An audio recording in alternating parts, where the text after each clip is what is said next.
Hey, what's up, spicy motherfuckers? First order of business, if you're noticing the giant nose ring I usually wear missing, I've just got a clear plastic retainer in for the sake of my new job, so that's what's up with that. But anyways, yeah, I ended up getting a Chip McCormick, and I did not put this series on hold like I was thinking I would, because in the last video, I didn't yet know that I was about to get my job, but I did. And so, yeah, fuck it. Why not? It's just one magazine. So I bought a Chip McCormick, and we're going to try that out today. Um, it's Saturday, and I'm going to go to the range really fucking early in the morning, so hopefully I'll be alone out there, because I greatly prefer that.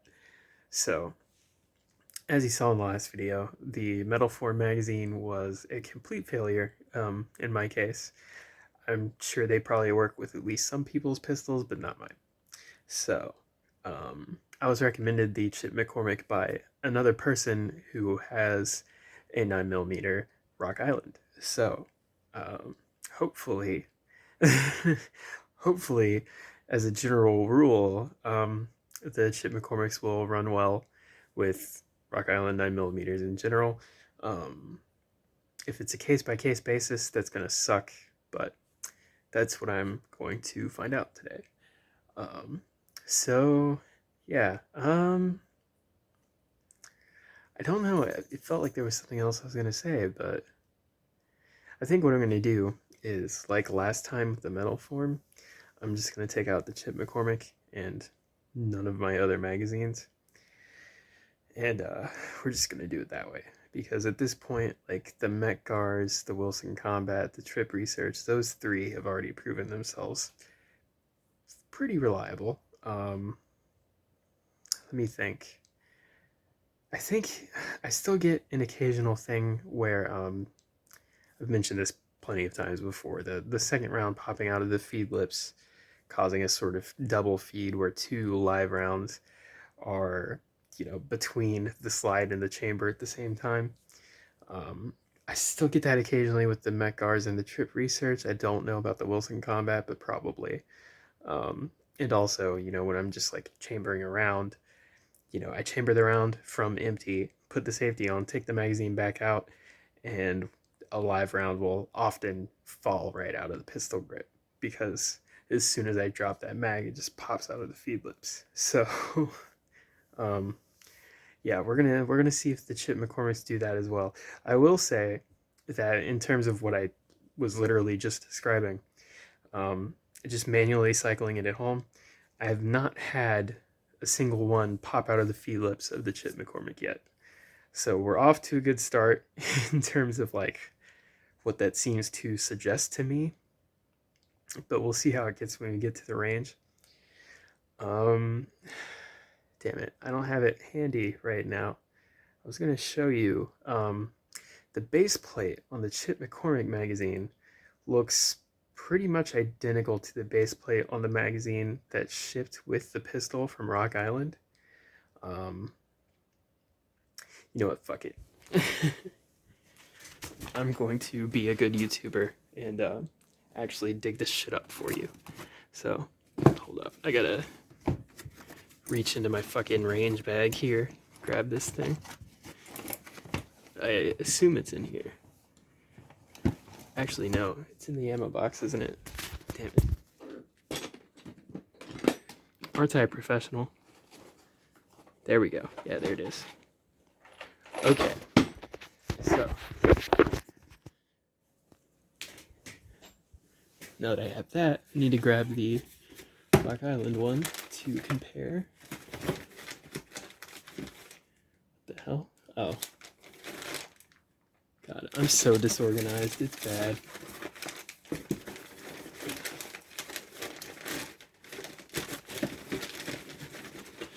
Problem is, when you own like fucking, I don't know, like 6 to 8 guns or some shit, you just have parts and boxes and shit everywhere. But anyways, so this is the magazine that shipped from Rock Island. You can see the style of the witness holes there and the style of the base plates. Get you a better look at that from the front, the back, the sides, and then here we have the chip McCormick. And you can see the finish on the magazine body, of course, is black instead of stainless. But the plastic follower here seems to be like almost identical, which has me wondering, does Chip McCormick do the OEM magazines for Rock Island? I doubt it. I highly doubt it. But I'm gonna feel really silly if it turns out they do. If anyone has that information, let me know. But I just couldn't help but notice that and start to wonder. But aside from that, I suppose I don't have anything else necessarily to say. I did get those grips I was talking about, but I'll show those off at the range because there's going to be way better lighting there. So, anyways, I think that'll do it for the intro segment. So I'll see you at the range. All right, welcome back to the range. I hope you can see and appreciate the Soviet plum paint job here on these grips. Custom work by yours truly. I did a really shoddy job, let's be honest, but that's all right. I don't mind it. I'm alone out here, hence me actually talking. That'll probably change any second now, knowing my luck. But anyways, I brought out the Wilson Combat and the Trip Research magazines just in case the Chip McCormick, which I already have loaded in here, this is ready to go. Just in case this one totally fucking shits the bed, I won't have wasted a range trip, so I brought those other two magazines just in case, but I'm going to be focusing on the Chip McCormick, and that's what I'm going to be shooting exclusively unless otherwise stated. My ammo today is just PMC bronze, 115 grain FMJs. That's about all I have to say, so let's get right into it. Alright, first magazine to the Chip McCormick. Let's see how this shit goes.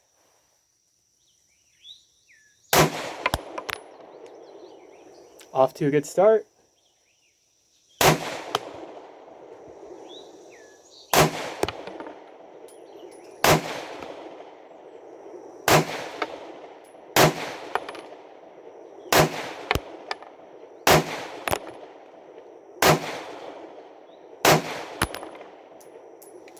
All right, we locked open on empty. Had one shell just fucking plink me right on top of the head, and it felt like it stayed there for a second. Where I have this really fucking curly hair that just tends to be something that happens from time to time, is something gets stuck up there. Hot brass is a new one for me, though. Gotta say, that hasn't happened to me before. I actually have I guess a scar at this point. It was a burn forever ago. And by forever ago, I mean in 2019, I want to say. Summer of 2019 when I built my AR-15 that I no longer have. But I think either the first or the second, maybe the third time that I took it out to the range, I was a lot bigger back then. And I was shooting my AR, and a piece of a spit casing landed between my right boob and my right forearm, and so now I have this this burn mark on my forearm that's been there ever since. It's faint now, but it's still there, in the shape and size of a spent 223 casing. So it's a funny story I tell people sometimes.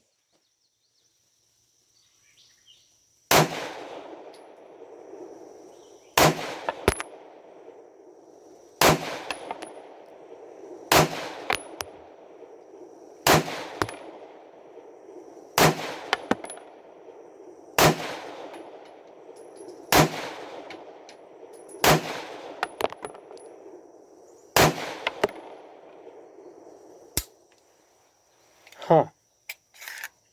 Alright, the magazine is empty. I'm not locked open. I don't know if I have a live round in there, so let's find out. I do not. There's not a spent casing either. It just didn't lock open on empty. So,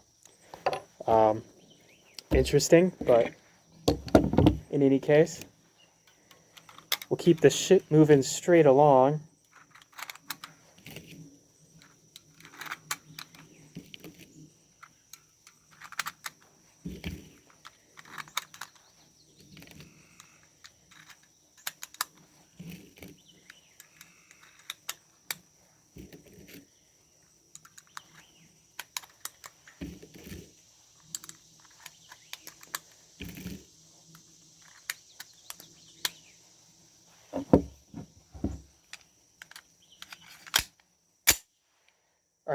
I'm going to put the safety on.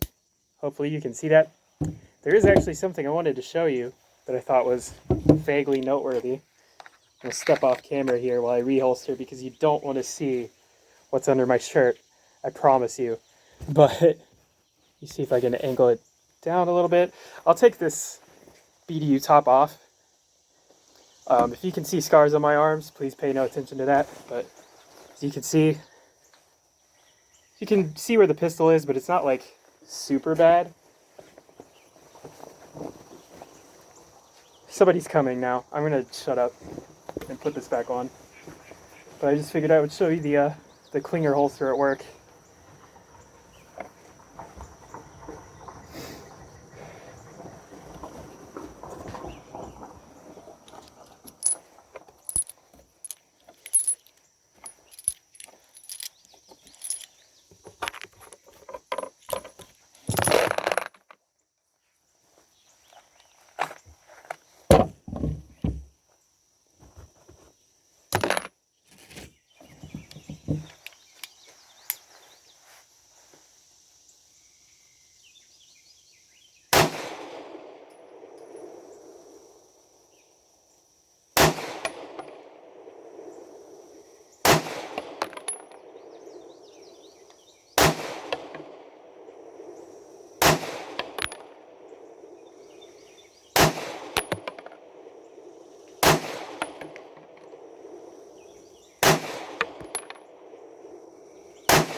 have my hearing protection out and everything because I think I'm done for the day. Um, there was like 1 or 2 magazines that I forgot to fucking hit the record button for, so sorry about that. um, but those went exactly the same as all the other ones you saw, in which the follower clearly does not engage the slide release. This magazine with this pistol just doesn't seem to work that way. So yeah, I never had it lock open on empty, aside from, I don't know if it did it the first time, but if it did, that was the only time. I don't think it did though. I don't think at one point throughout this whole trip it locked open on empty. But I didn't have any actual like stoppages that prevented the pistol from working as otherwise intended. So I think I could actually deal with that, as far as like my sort of, how do I put it? Not necessarily standards, that's way too formal, but my ideas as to what I want in a magazine. If it doesn't lock open on empty, that's all right. I just don't want it to like fucking jam up the pistol as I'm like partway through a magazine and actually trying to fire. Because, I mean, locking open is kind of a convenience thing. Whenever I put a new magazine in, I can just hit the slide release instead of actually having to rack the slide. With this magazine, that won't be the case. I will have to rack the slide, but that's it. So, I'm not too burned up about that. So yeah, that's interesting. As you saw, I got through, what was it, 3 or 4 boxes of 50 with no issues aside from not locking open on empty. So far, I like this chip McCormick, and I think it's going to be down to this one or the Wilson Combat. I will say earlier I was wondering if the Mcars might still be in the running, but I have noticed at home when manually cycling them that they do drop the second round, similar to the way that the Trip Research would. So I'm thinking the Mcars probably aren't going to be a very good bet either. So it's probably down to the Wilson Combat versus the Chip McCormick, which, they're apparently the same manufacturer nowadays. So I guess that makes sense, huh? But yeah, I only have like 1 and a partial boxes of ammo left after that. So I'm going to not shoot for a couple weeks and save up for, like a good amount of ammo before I come back out again, so I can stay out here and really dial this in. But I'm thinking we're coming up on the end of this project now as far as like the FMJs go. Once I picked out, do I like the Wilson Combat more or do I like the Chip McCormick more? Once I have that figured out, then we'll do some not FMJs, we'll do some hollow points. As I've already said, I'm looking at Spear Gold Dots, Remington Golden Sabers, Hornady Critical Defense, and maybe Federal HSTs, maybe. I'm going to try I think the Gold Dots are what I'm going to try first. And if those work right away, then I'll probably just stick with those. If those don't, I'll probably try the Golden Sabers next. If those don't work, then I'll probably try the Critical Defense. And, surely one of those 3 will work. And if none of them do, then I'll try the HSTs. If those don't work either, then I'm going to have to figure something else out from there. But hopefully, I can just run the Gold Dots, no problems, and just forget about that. So we'll see. Knowing my luck, who fucking knows? But, yeah, I think that does it for this video. I'm going to pack up my shit and go home. So, next time. So, I kind of lied. There is one more thing I wanted to do in this video. I have the Chip McCormick mag here. It's totally empty, as you can see. And so is my 1911. I did notice that, again, totally empty.